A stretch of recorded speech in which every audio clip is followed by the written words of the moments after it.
This is White Plains Week, the weekly roundup of White Plains, Westchester, and world news. With John Bailey, editor and publisher of the daily internet newspaper White Plains Citizen Net Reporter, WPCNR.com. Jim Beneroff, editor and publisher of SuburbanStreet.com and WhitePlains.com. And me, Peter Katz, formerly with NBC, ABC News, and stations from Boston to Los Angeles. White Plains Week, what's happening? Who are the newsmakers? What's in store for the future? The views and opinions expressed on this program are solely those of the participants.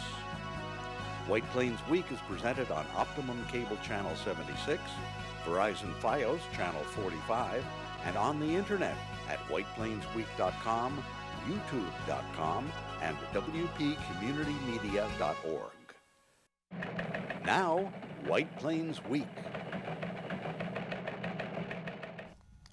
Good evening, Mr. and Mrs. and Ms. White Plains and the world at large. John Bailey, the Citizen Net reporter, with you. Jim Beneroff and Peter Katz are on assignment tonight. These are the stories making news this week in White Plains, New York, USA. Westchester County sues over 30 big pharmaceutical companies for damages to recover the millions of dollars the county response to the opioid epidemic is costing. White Plains approves the rental of 12 red light cameras at the cost of $50,000 a month.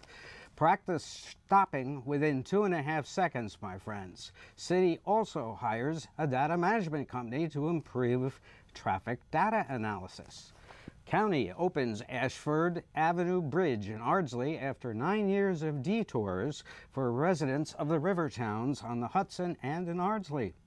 You can exit the Sawmill Parkway now or enter it northbound at Ardsley. White Plains School District issues 4-year long-range planning report. The new preliminary outlook for the 2018-19 school budget is looking at a 4.79% tax levy increase, up from 3.46% this year. But wait, it may be lower. Julie Killian of Rye, who lost to George Latimer in 2016 for the 37th Senate District, challenges Dan Shore for the Republican nomination to face the Democratic nominee Shelley Mayer. The other contestant bows out. Democrats cross their fingers on the Dreamers while President Trump has a relatively quiet week.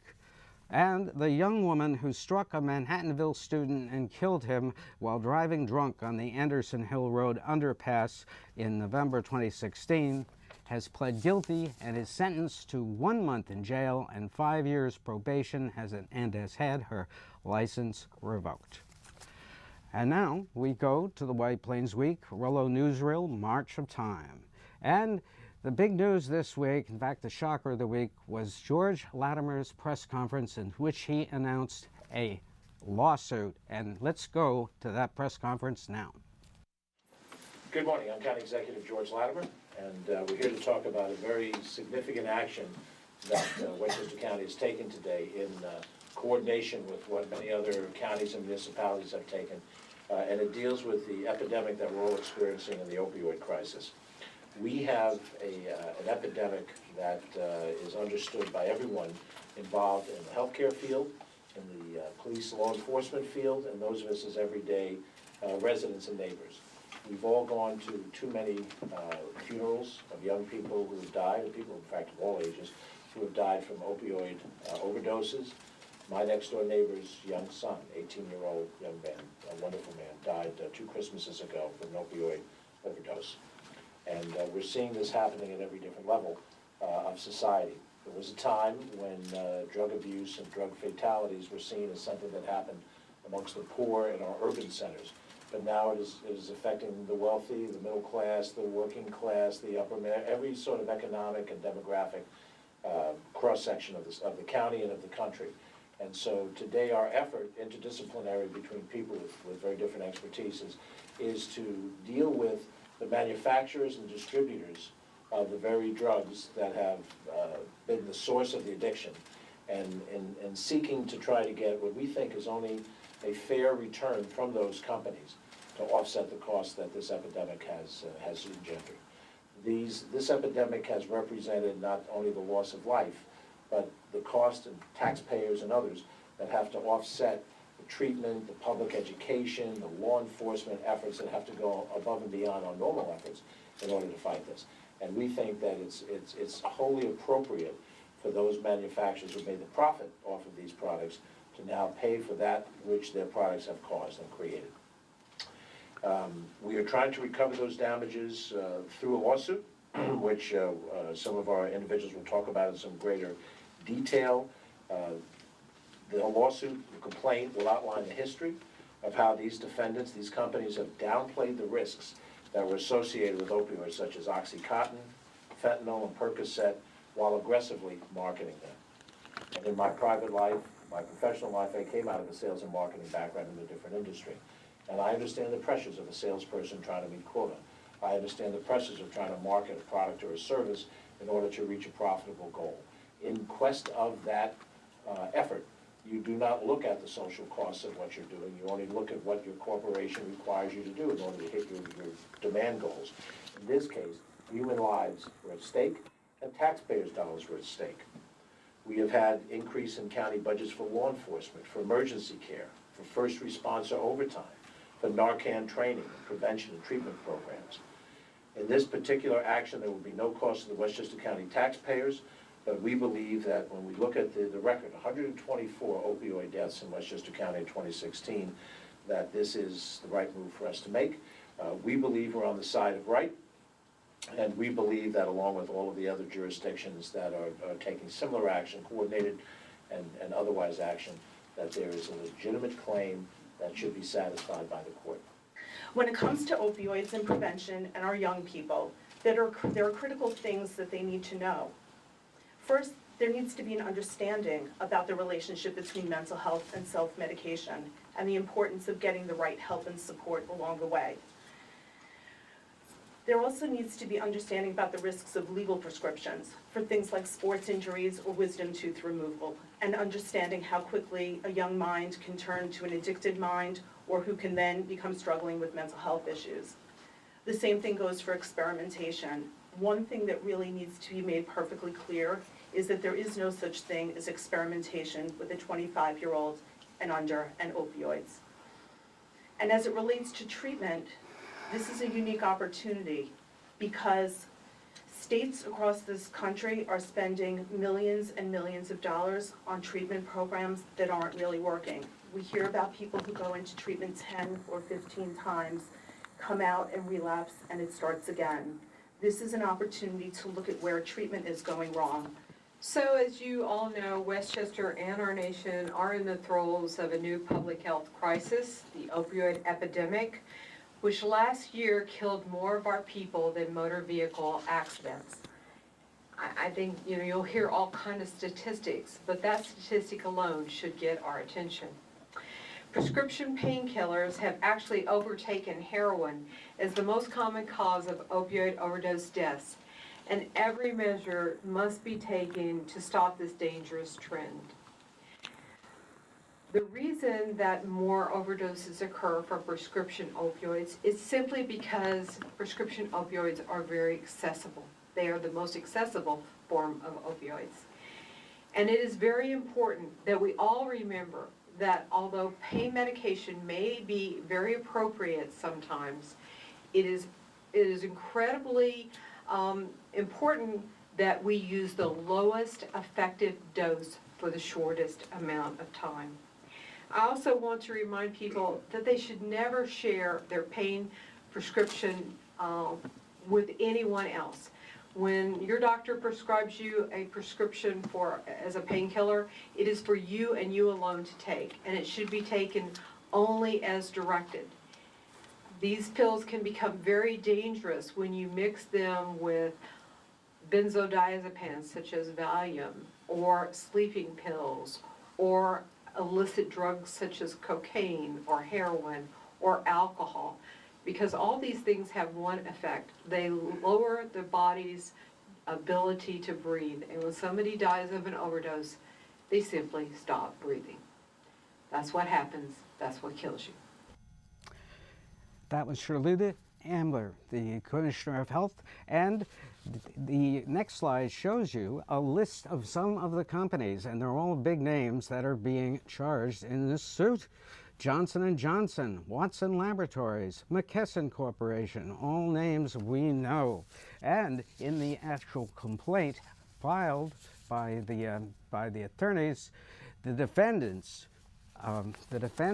through a sophisticated and highly deceptive and unfair marketing campaign that began in the late 1990s and deepened around 2006 and continues to the present, set out to and did the complaint charges reverse the popular and medical understanding of opioids. Chronic opioid therapy, the prescribing of opioids to treat chronic pain long-term, is now commonplace. To accomplish this reversal, the suit contends defendants spent hundreds of millions of dollars developing and disseminating seemingly truthful scientific and educational materials and advertising that misrepresented the risks, benefits, and superiority of opioids' long-term use to treat chronic pain. They deployed sales representatives, visited doctors, and other prescribers. They gave messages about the use of opioids, recruiting, prescribing physicians as paid speakers as a means to secure those physicians' future brand loyalty and extend their reach to all physicians. And that is just part of this 270-page suit. And this will be adjudicated in Suffolk County. 60 of 62 New York counties have joined in this suit. And now we move on to something new, long-range planning for the school district. A complete switch, but this plan, which you can see on the school district website, long-range planning, details some of the plans the school district has moving ahead. First of all, next slide please, it points out that they are looking at a tax increase of 4.79%, but this may be lower. In fact, we interviewed Dr. Joseph Ricca today when we taped this program, and he says that is already down. And in the next slide, you'll see that they have a capital expenditure coming up. Next slide, please. And that they will spend about $10 million on roofing in the district and maintaining firms. And now, what does a 4.79% tax levy increase mean? It means an $8.5 million increase in the levy, moves budget from 215 to actually 216 million to 224 million approximately. That moves the tax rate from $626 to $656, and the tax impact on a $650,000 home moves from $10,142 in school taxes to $10,800. This could lower, in fact, Dr. Ricker says it already has been lowered slightly. We don't know how much, but that's more to come. Now, moving on to the property tax situation. Everybody should have received a check by now from the state helping you with your property taxes. We received ours, $92. We want to thank the state for that wonderful largesse, giving some money back on our property taxes. And next up, we move along to the White Plains Common Council, which approved red light cameras. They voted to hire Traffic Solutions, the American Traffic Solutions, to rent them 12 red light cameras at various intersections around the city, which are yet to be approved. They allowed $50,000 a month for it, but that has to be refunded. But they have also hired a traffic consultant to examine the traffic data and provide more information on how people travel the White Plains streets. And moving on, we've had a gun show legislation passed this week, Monday, by the state legislature. And what that did was it eliminated the staging gun shows on county property, and that was passed 12-5 by the county legislature Monday evening. And so no more gun shows on county property. And the next up, we have an intriguing race development in the people that are going to oppose Shelley Mayer, the Democratic nominee. Julie Killian on the right has joined to try and get the Republican nomination to oppose Shelley Mayer. Dan Shore is still in the race. A third person seeking a nomination dropped out. So we will see how that plays out. There is some speculation that Mr. Shore may pull out rather than attempt a primary, but the election date has not been set yet. Now, I received in the mail, and probably many of you did too, a ESCO solicitation, which suggested that you had to turn this in by May the 1st and you'd still keep your Con Ed service for delivery. And I thought this was actually from Con Ed asking for me to renew. It's listed that the new rate for this ESCO was going to be about 11 cents, but I am now, as part of the Con Ed Solutions, paying 7.76 cents, and I pay that up till January 2019. So this should have been really a little bit more open, that this was not my present ESCO, and I want people to be aware that this is simply a way to get you to switch your ESCO without really being, I think, completely above board about it. I think this is something to watch for.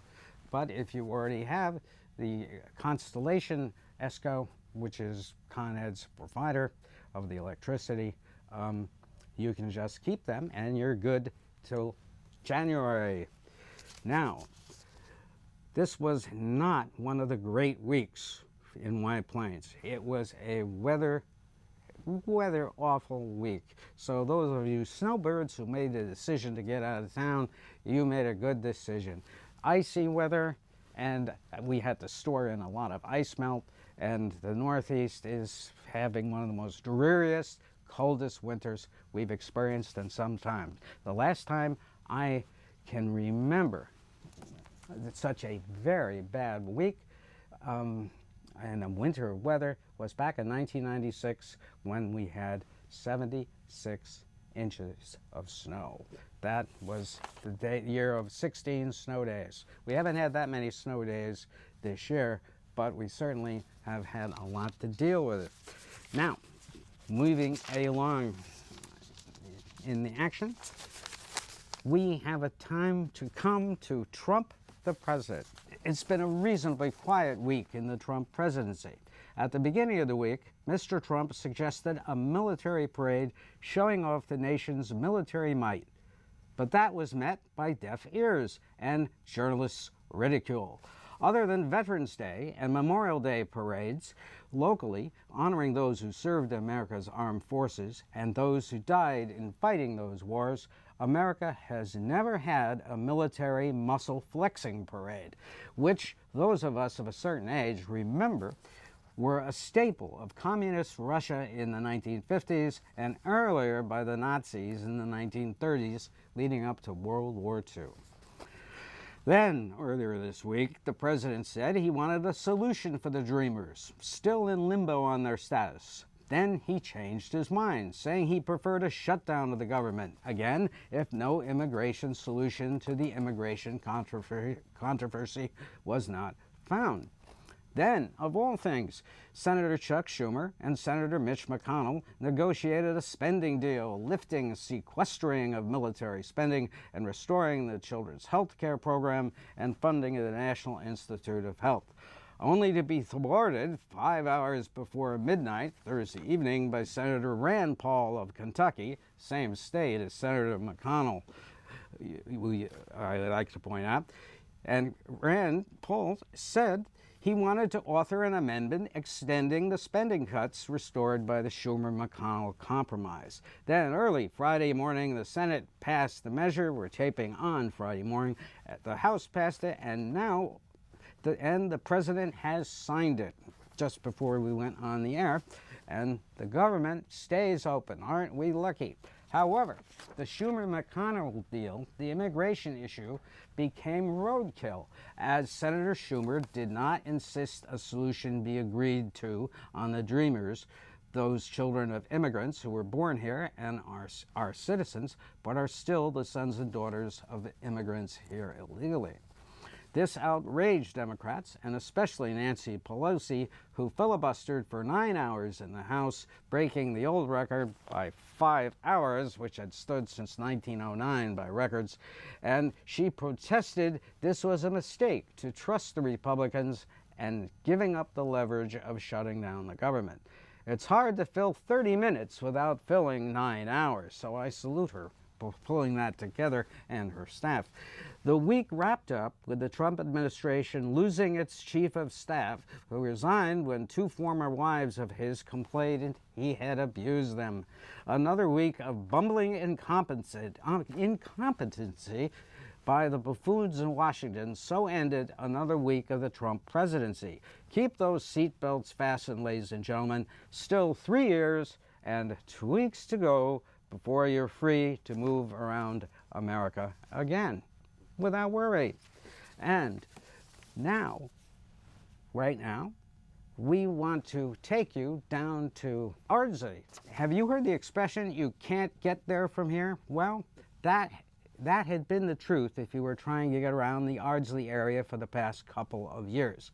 It all started when chunks of concrete fell from the Ashford Avenue Bridge onto the New York State Thruway.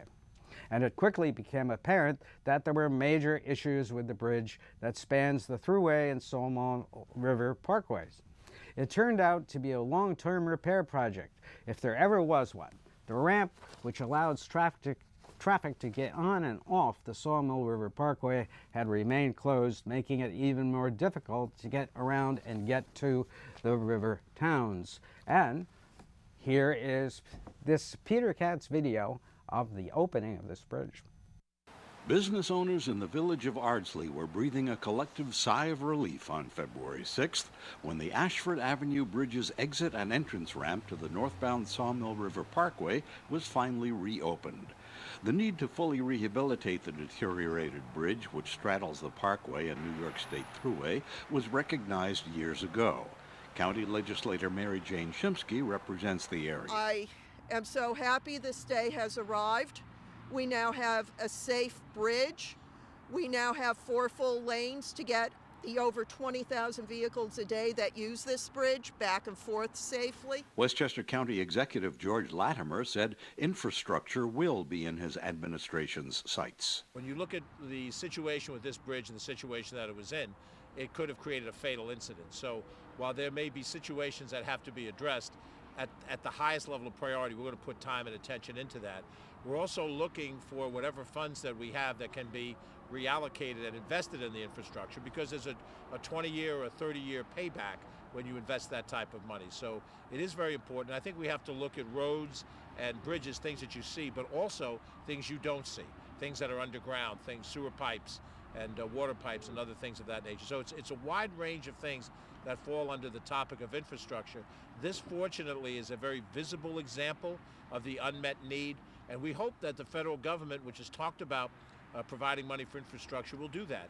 Ardsley's Mayor Nancy Kabulian acknowledged that nearby businesses took a hit from the bridge situation. There's a lot of work in all of Ardsley to revitalize the downtown. We are now going through a comprehensive plan processing where we're hoping once that plan is completed that we will have a going forward vision on how to revitalize our downtown and regenerate our businesses. There was a formal ribbon cutting. Then, despite the cold weather, it was into a convertible for a ceremonial first ride up the ramp connecting to Ashford Avenue. with Dobbs Ferry to the west and Central Ardsley to the east.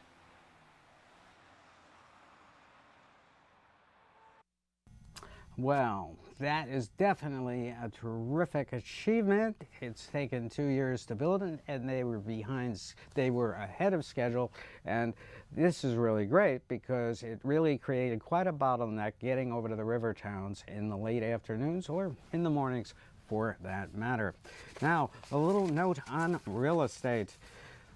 Houlihan Lawrence put out a quarterly report on the end of 2017, and this was a candid report. They say that for the fourth consecutive quarter this year, in 2017, active listing inventory continued its descent across our market area, a trend that isn't showing signs of improvement in the future. Homes for sale in Westchester were down 8.4%. The average sale price in Westchester was up 5.1% to $795,000. Dutchess was up 2.2% to $303,000. In Putnam, where the decline in inventory was greatest, it was 10.8%. Prices were up 1.7% to $368,000. The steady increase in pricing is due to lack of supply, and it's resulting in wavering demand. Pending sales in Westchester were down 4.2% overall and down 4.5% at the most affordable homes. While pending sales overall in Putnam and Dutchess were slightly up, pending sales at entry-level price points were down 21%. With higher prices and less choice, Houlihan Lawrence says, entry-level buyers have taken up a wait-and-see posture. Here are some trends Houlihan Lawrence is seeing.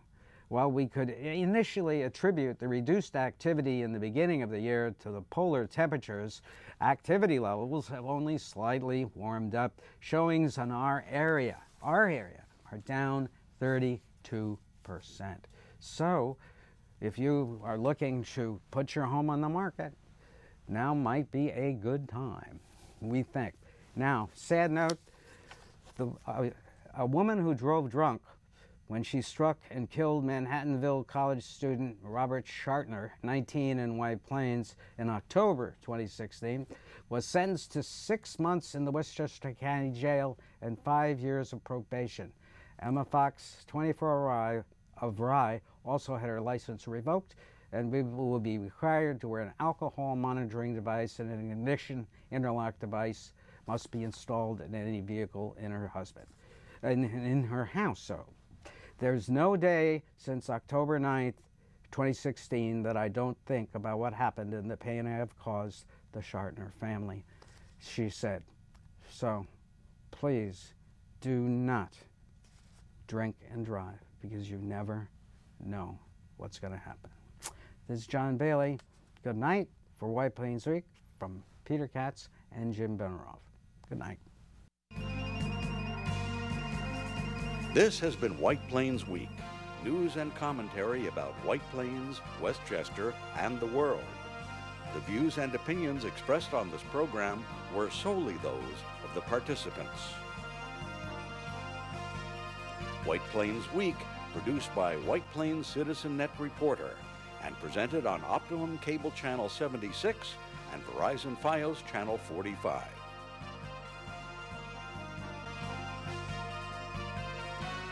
You may view White Plains Week anytime on the internet at whiteplainsweek.com, youtube.com, and wpcommunitymedia.org.